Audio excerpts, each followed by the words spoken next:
Bueno, bienvenidos. Hoy es un programa especial fuera del estudio. Estamos en una sala de cine, ahora van a ver por qué, porque tenemos la suerte de contar con un invitado internacional. Vamos a hablar con el doctor Enrique Benito. Él fue oncólogo durante 20 años y ahora hace más de 20 que se dedica a cuidados paliativos. Es un referente en Iberoamérica en esta temática. Creador del Foro Iberoamericano de Espiritualidad en Cuidados Paliativos. Bueno, profesor invitado de la Universidad de Francisco Victoria de Madrid. Él sigue enseñando y está dando muchísimos cursos aquí en Uruguay. Vive en Mallorca, pero está en Uruguay porque ha estado y está rodando una película muy especial. Es un documental. Hay una puerta ahí. Es un audiovisual de Mueca Films, dirigida por los hermanos de León. Y tiene que ver con algo vivencial. Es un documental, ya que ustedes recordarán a Fernando Sureda, dirigente de los uruguayos de fútbol, que tuvo contacto con el doctor y vivió toda esta experiencia, y justamente el documental habla de eso. Él se contactó con alfinaldelavida.org, que justamente es la manera de contactar con el doctor. Pero con todo este preámbulo, a mí lo que más me importa es poder hablar. Doctor, muchas gracias por esta entrevista, para nosotros es un honor. Gracias. Entendemos que, si bien todo el mundo conoce los paliativos, Casmo apoya este documental y los tiene. En nuestro país hay un proyecto de ley, no todos tienen paliativos, el interior todavía no lo tiene. Pero qué importante poder formar a los médicos. Y también, ¿qué pasó con aquel doctor que durante 20 años fue oncólogo? ¿Cómo terminó haciendo paliativos? ¿Qué le sucedió a Enrique? ¿Qué le sucedió al doctor? Ya. Bueno, si quieres vamos al revés, entonces te voy a empezar por contar eso.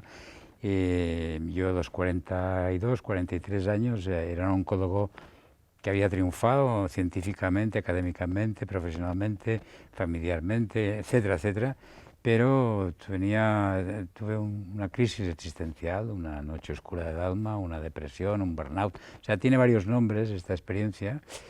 Que yo no se la deseo a nadie, pero no la daría por nada tampoco, que fue tocar fondo, porque había una insatisfacción básica, porque no estaba haciendo aquello que había venido a hacer en esta vida, ¿sabes? Entonces, de alguna manera, pues se me rompió el esquema y tuve que cambiar el relato. Eso es una cosa que realmente fue un cambio de mirada de la realidad después de tocar fondo y descubrir exactamente que lo que yo tenía realmente desde la infancia, una herida en el corazón, cuando vi morir a mi abuelo de forma muy dura, porque tenía un gran sufrimiento, y eso me marcó. Y aquel día, a los 9 años, yo me prometí que esto no podía permitirse. Esto no debería ocurrir. Cuando a los 40 me encuentro insatisfecho, sin saber por qué estoy deprimido. Si he triunfado, ¿cómo es eso? No, es que no era coherente con aquello que me había prometido a los 9 años, de que lo que había venido a hacer no era poner quimioterapia ni tratar tumores, sino tratar personas. Y eso, cuando me di cuenta, dije, exactamente. Para eso tienes que bucear, explorar y comprender que no eres la mente con la que trabajas, sino que eres el ser que hay en ti, el espíritu que te sostiene, y cuando entras en contacto con esa dimensión profunda de ti mismo, empiezas a comprender la realidad. Decidí que iba a trabajar en cuidados paliativos, pero no para cambiar, controlar los síntomas y eso, no. O sea que el núcleo esencial de lo que me parecía importantísimo era entender qué es el sufrimiento, cómo se puede atender, entender y acompañar, qué es la compasión, qué es la sanación, cómo podemos conseguir que la gente muera sana. Entonces yo pensé que la espiritualidad era la columna vertebral de los cuidados paliativos. Claro que esto es un atrevimiento muy grande, porque en el año 2000, por decir algo, hicimos las primeras jornadas de cuidados paliativos en mi ciudad y en Palma de Mallorca. Y yo me atreví a poner una mesa de espiritualidad y todo el mundo decía, pero ¿esto qué es? ¿De qué hablamos? Porque no sabemos qué es eso. Y el reto desde entonces ha sido poner palabras y llevar eso al ámbito académico para poder hablar de eso, que es nuestra naturaleza esencial, porque no tiene que ver con religión, tiene que ver con nuestra dignidad, con lo que somos y cómo nos desarrollamos. Y bueno, eso ha sido en estos últimos 20 años, más de 20, el trabajo de llevar al ámbito académico, y luego hemos publicado y trabajado. Creamos un grupo de espiritualidad en la Sociedad Española de Cuidados Paliativos. Entonces, los paliativos son fundamentales. ¿Por qué? Porque el modelo biomédico que tenemos en la sanidad, en todo el mundo, no en Uruguay ni en España, está desarrollado sobre un modelo científico del siglo XIX, es materialista y donde hay algunas asunciones que no son científicas, por cierto. La ciencia se basa en unos supuestos no científicos, y es de que todo es materia y que entonces que la conciencia es un subproducto del cerebro, que cuando se acaba y se apaga el cerebro se apaga todo. Todo eso tiene la misma consistencia que creer en los Reyes Magos, aproximadamente. O sea, no tiene ninguna solidez. Entonces, descubrimos que hay una parte de la realidad humana que no está atendida por ese modelo científico y que había necesidad de desarrollar toda esta parte. Hay una puerta ahí, es el nombre de este documental, y una puerta que abre ¿qué? ¿Hacia dónde vamos? ¿Hacia de dónde venimos? ¿Qué es lo que pasa? Porque la gente tiene mucho miedo a la muerte, y de hecho, en la carrera de medicina, de la muerte no se habla, o del proceso de morir no se habla del nacimiento, se habla de las patologías, pero eso queda como dentro de un gran agujero negro, ¿no? Sí, efectivamente. Bueno, hay una puerta ahí, según Inés, la viuda de Fernando Sureda, las últimas palabras que él dijo cuando estaba ya entre dos aguas, cuando te vas, empiezas a desconectar de este mundo para conectar con otra realidad. Y entonces, pero eso es algo muy frecuente, ¿no? Fernando dijo, hay una puerta ahí, eso lo que hay después. Una vez una señora me preguntó en una conferencia, ¿usted que sabe tanto, qué hay después? Digo, en primer lugar, muchas gracias por la buena opinión que tiene de mí, si usted cree que yo lo sé. Pero, segundo, no se preocupe demasiado porque lo encontrará por usted misma seguramente bastante antes de lo que desearía. Es decir, todos vamos a saber eso. Yo no especulo sobre eso porque eso no es el ámbito de mi competencia. Yo soy un científico, soy un académico, soy un profesional. Lo que sí que puedo hablar es de cómo ayudar a que la gente no tenga miedo de cruzar esa puerta. Que vaya con confianza y con coraje. Que el sufrimiento... La gente cree que morir no duele. Morir está bien organizado. La muerte no existe. Existe un murimiento igual que existe un nacimiento. Y en ese proceso, lo que pasa es que si tú te resistes, lo complicas. El sufrimiento lo añadimos nosotros cuando no aceptamos la realidad que se nos da. El sufrimiento es mucho más humano, ¿no? Y el dolor es más físico. El sufrimiento es existencial, es espiritual, es humano. El dolor es físico, pero el dolor no es un problema porque tenemos fármacos para aliviar esto. Entonces el sufrimiento es entender que es la resistencia que oponemos para aceptar algo, porque claro, es normal, no sabemos dónde vamos, hay incertidumbre, a menos que durante la vida te haya pasado algo, que hayas comprendido que no eres esto que pareces. Que esa forma física es una limitación, pero somos mucho más que eso. Si has tenido momentos de expansión de conciencia, por la forma que sea, sabes que esto está bien organizado. Entonces, nuestro trabajo en paliativos es acompañar a las personas en el sufrimiento para evitar, para disminuir, para acompañar. Entonces, es verdad que hay que controlar muy bien los síntomas. Luego, respecto a la cobertura de paliativos, yo creo que ustedes van a tener una ley de paliativos pronto acá en este país, porque están hablando de ello. Yo les diría a los que nos escuchan que los ciudadanos que tienen derecho a eso, que no se conformen con menos, que es un derecho ciudadano, que lo reclamen, y también les diría que pidan a los políticos que pongan presupuesto en esta ley, porque una ley es un papel mojado y una foto que se hacen los políticos para, en fin, decir que estamos haciendo cosas. Pero si no hay un presupuesto y una continuidad y un desarrollo y una formación en los profesionales, van a tener una calidad de muerte bastante dura. Y un equipo multidisciplinario, ¿verdad?, para acompañar. Claro, porque nosotros no atendemos una enfermedad, sino atendemos una persona en un proceso que hace un viaje y una familia. Cuidado, que la familia es muy importante también. Entonces, para trabajar hay una dimensión física, social, emocional, y hay un acompañamiento espiritual. No hay una dimensión espiritual, porque la espiritualidad es la esencia de lo que somos. O sea, no es una dimensión más, es nuestro núcleo de lo que somos como personas. No somos seres humanos que tenemos una dimensión espiritual, somos seres espirituales que estamos encarnados. Esa es la plataforma básica y no tiene que ver con religión. Cuidado, no soy un creyente, soy un científico experimentante que acompaña a personas. Entonces, para cuidar ese proceso, tienes que tener muy bien controlados los síntomas, porque es verdad que el morir no duele, pero el cuerpo puede molestar, claro, y hay que controlar los síntomas. Pero es que también hay un cambio de roles, porque este papá va a dejar de trabajar, va a tener, o sea, mamá cambia. Entonces, en la familia se tienen que reestructurar una serie de cosas y tenemos que dejar arregladas las cosas sociales. Solamente prepararse uno para este proceso, ¿no?, que a todos nos va a llegar, porque morimos porque nacemos, básicamente. Sí. No sé si enfermos o no enfermos, pero morir nos va a pasar. Sí. Y también preparar a la familia. Ese es el miedo, aferra a las personas, el apego, el no saber qué va a suceder, el no saber qué hacer, cómo acompañar a esa persona, si estar, no estar, qué decir, si darle un abrazo. Todo eso genera muchísima inseguridad, ¿no? Tenemos algún material sobre esto, precisamente en esa página que comentaste, al finaldelavida.org, de cómo acompañar a un ser querido, dando un poco algunas pistas, que aquí no nos da tiempo para hablar de todo, pero te diría básicamente, el error es creer que hay que hacer o que hay que resolver. No, hay que acompañar y hay que estar. Y hay que, en la medida que puedas, generar confianza a través de tu ternura, de tu acompañamiento, y esa persona va a tener más o menos tensión, depende de la madurez que tenga. Porque si a ti no te ha pasado nada en la vida y lo primero que te pasa es esto, va a ser bastante complicado. Pero si tú has tenido problemas, has tenido crisis, has tenido, yo qué sé, pérdidas, pérdidas de, yo qué sé, de una pareja o de un trabajo o de una persona que tú quieres mucho y lo has elaborado, lo has trascendido, lo has integrado y has entendido que en ese proceso hay una realidad que acaba por imponerse y tú cuanto antes aceptes eso. O sea, tú has tenido experiencias en la vida que te dan una madurez que sabes que ahora va a ser, porque la estructura es la misma de cualquier crisis existencial. No quiero, no me gusta, por favor, que me lo cambien, no es justo, no hay derecho, o sea, me enfado.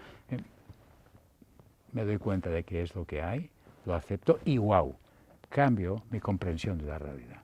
Esa resistencia a la muerte o al sufrimiento o a que nos suceda o a que nos pase con seres queridos que de repente uno quiere soltar, genera mucho más conflicto. Yo sé que es difícil, ¿no?, sobreponerse a esto, pero también prepararse. Imagino que de tanto hablar de esto, si bien estamos muy bien aquí, te estarás preparando. No, yo creo que estoy preparado en el sentido de que una de las formas de prepararse es no huir de ello, sino realmente la forma de... El sufrimiento no se puede resolver, pero se puede trascender. Trascender es atravesar y ascender. Pasar a través de él significa mirarlo, verlo, no huir de ahí y entender el mensaje que tiene. Después de esto, después de este divorcio, de esta separación, de esta pérdida, de este cambio de trabajo, adquiere una mirada de la realidad que no tenía antes. ¿Entiendes? Entonces, el proceso, ¿cómo te preparas? Yo diría a los espectadores que si tienes a alguien querido que está en una situación difícil, que ves que va a morir, por favor no huyas. Intenta acompañar. No tienes que resolver, ni hacer, ni añadir, no. Intenta domesticar el miedo, porque no te va a gustar, y estar presente, porque aquí hay una sabiduría y hay un aprendizaje interesantísimo. O sea, nos perdemos la parte más interesante de la película cuando huimos de esto. Alguien me dice alguna vez, es que cuando murió mi padre yo no quise verlo porque no quería tener un mal recuerdo. Qué lástima. Lástima porque hubieras visto que al final, seguramente, hubieras entendido, pero experiencialmente, que se iba en paz, que te dejaba un legado, que tú aprendías que esto puede estar bien organizado, y esto no lo sabes porque sigues con el miedo desde aquí, pero no has vivido la experiencia de trascender. ¿Qué es lo que está pasando en este momento con la familia de Fernando? Sus hijos, su esposa, que han vivido y han acompañado, fueron a buscar de su casa porque se estaba ahogando y dijeron que no, que querían cuidarla en casa. Esta familia ha hecho un proceso y una madurez que no tenía antes de esto. Es verdad que falta Fernando, es verdad que le echamos de menos, hay una tristeza, pero hay una paz al mismo tiempo, y hay una comprensión y hay una satisfacción de haber dado sentido a esta experiencia. Recién mencionabas lo del regalo, has acompañado a mucha gente en este proceso y hablas de sentir paz, de estar en ese momento de darle paz. Tal vez hay mucha gente que, bueno, justamente tiene su papá o su mamá conectado y muere conectado. No es lo mismo que este proceso de paz, ¿verdad? Yo creo que medicalizamos mucho el proceso de morir. Recientemente, este año, en finales de enero, la revista más científica más importante en Europa, Lancet, ha hecho un informe a raíz de la COVID, de decir, oiga, por un grupo de expertos, está disponible, tiene más de 50 páginas, y viene a decir la idea fundamental es la sociedad que esconde la muerte, que la medicaliza, que hacemos como que la vamos a tratar como si fuera una enfermedad.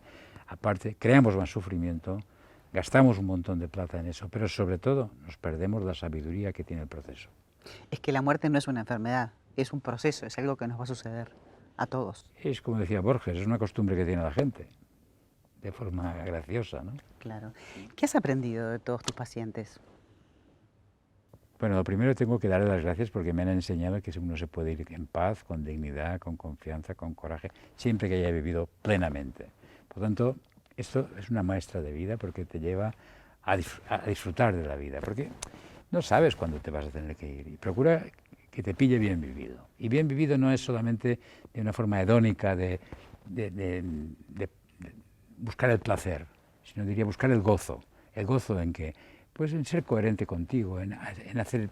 Porque yo me lo paso bien haciéndolo bien y haciendo el bien. O sea, no soy una persona religiosa, pero soy una persona que pienso que el cuidar a los demás y enseñar a los demás me da mucho sentido, me hace sentir feliz. Yo estos días he estado trabajando una media de 4 o 6 horas diarias dando conferencias y cursos, pero me siento lleno de energía a pesar de mis muchos años, porque siento que estoy haciendo. Entonces, te enseña a que vivir plenamente es una forma de estar preparado. Y entonces también, si tienes ocasión de ver que esto no es para tanto, quítate el miedo, porque si te pierdes el miedo a la muerte, no te da miedo ni el jefe, ni nada, no te da miedo nada.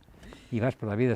Yo escuchaba una conferencia que tú tienes colgada en las redes y que decías lo que dice el paciente en la sala de espera, lo que te dicen los pacientes, y me pareció muy interesante porque has acompañado muchos de estos procesos y para nosotros ha sido, bueno, la familia que perdemos cuando podemos estar ahí, y lo lindo es saber que si estamos ahí va a ser mucho mejor para todos. Para ellos y para nosotros.